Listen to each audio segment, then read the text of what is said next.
ओम नमः शिवाय।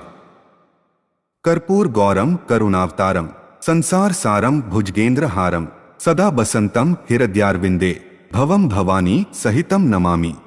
अर्थात जो कपूर जैसे गौर वर्ण वाले हैं, जो करुणा के अवतार हैं, जो सारे संसार के सार अर्थात सारे संसार को आश्रय प्रदान करने वाले हैं, जिन्होंने भुजंगों अर्थात सर्पों को अपने गले में हार बनाकर धारण किया है, वे भगवान शिव माता भवानी सहित मेरे हृदय में निवास करें। माता भवानी सहित भगवान शिव को मैं प्रणाम करता हूं। जय भोलेनाथ। आप सभी दर्शकों का हमारे YouTube चैनल डिजिटल महात्मा पर हार्दिक अभिनंदन और स्वागत है। आज हम पौराणिक कथा के माध्यम से जानकारी देने का प्रयास करेंगे कि सावन के महीने में भगवान शिव की पूजा क्यों की जाती है और इसका क्या महत्व है।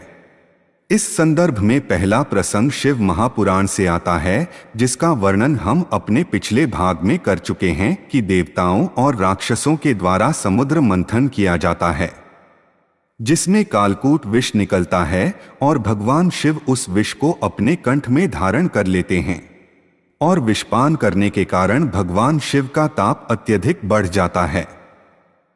तब इंद्रदेव भगवान शिव पर जल की वर्षा करते हैं और भगवान शिव का ताप ठंडा हो जाता है। यह सावन का ही महीना होता है जब इंद्रदेव भगवान शिव पर जल वर्षाते हैं। भगवान शिव देवराज इंद्र पर अति प्रसन्न होते हैं और उन्हें आशीर्वाद देते हैं।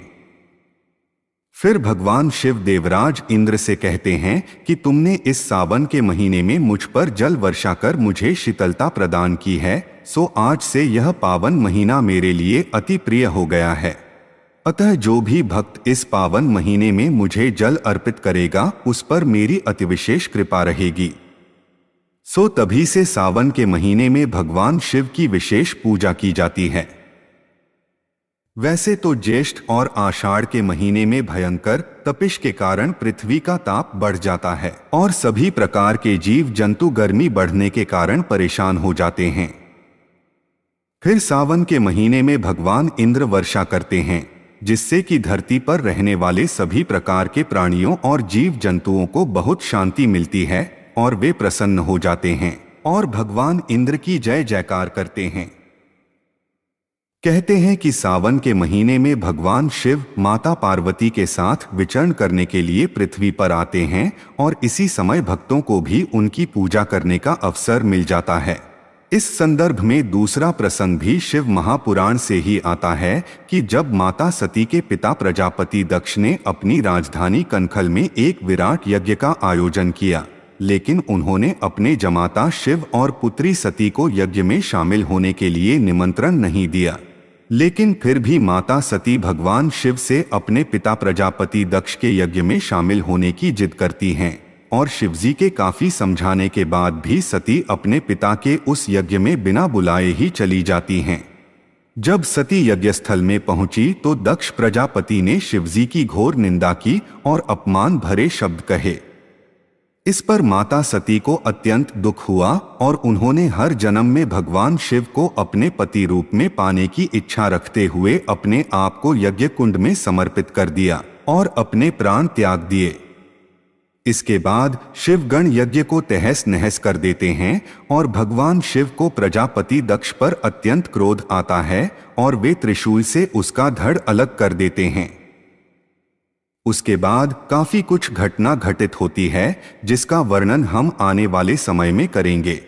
फिर कुछ समय पश्चात पर्वतराज हिमालय और रानी मैना के घर माता सती का दूसरा जन्म पार्वती के रूप में होता है। पार्वती भगवान शिव की बहुत भक्त थीं और जब पार्वती युवा हुई तो उन्होंने भगवान शिव को अपने पति के रूप में पाने के लिए घोर तपस्या की। कई वर्षों की घोर तपस्या करने के बाद सावन के महीने में भगवान शिव पार्वती पर प्रसन्न होते हैं और उन्हें दर्शन देते हैं। पार्वती की घोर तपस्या से प्रसन्न होकर भगवान शिव ने पार्वती से वर मांगने के लिए कहा। इस पर पार्वती ने भगवान शिव से कहा कि हे नाथ, मैंने आपको पति रूप में पाने के लिए ही तपस्या की है। अगर आप मेरी तपस्या से प्रसन्न हैं और मुझे वरदान देना चाहते हैं तो मुझे वरदान दें कि मैं जन्म जन्मांतर के लिए आपकी पत्नी बनूं और पति के रूप में मैं आपकी सेवा करती रहूं।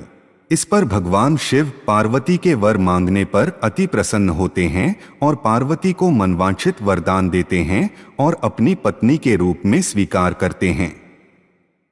फिर भगवान शिव पार्वती से कहते हैं कि जिस प्रकार तुमने तपस्या करके सावन के महीने में मुझे प्राप्त किया, उसी प्रकार अगर कोई अविवाहित कन्या सावन के महीने में जल से अभिषेक करके चंदन और कुमकुम का लेपन लगाकर मेरा पूजन करेगी तो उसको भी मनचाहे वर की प्राप्ति होगी।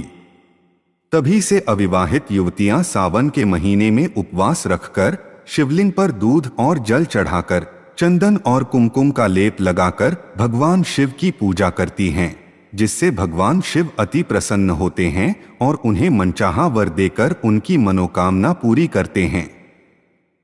वैवाहिक महिलाएं और पुरुष अपने दाम्पत्य जीवन को सुखमय बनाने के लिए, संतान प्राप्ति के लिए, घर में आने वाले कष्ट रोग इत्यादि को दूर करने के लिए, व्यापार व नौकरी में आने वाली बाधाओं को दूर करने के लिए और विद्यार्थी अपनी अच्छी शिक्षा प्राप्ति के लिए सावन के महीने में उपवास रखकर भगवान शिव को जल अर्पित करके पूजा अर्चना करते हैं, जिससे कि भगवान शिव और माता पार्वती बहुत प्रसन्न होते हैं और अपने भक्तों की मनोकामनाएं पूर्ण करके उनके जीवन को सुखमय बना देते हैं।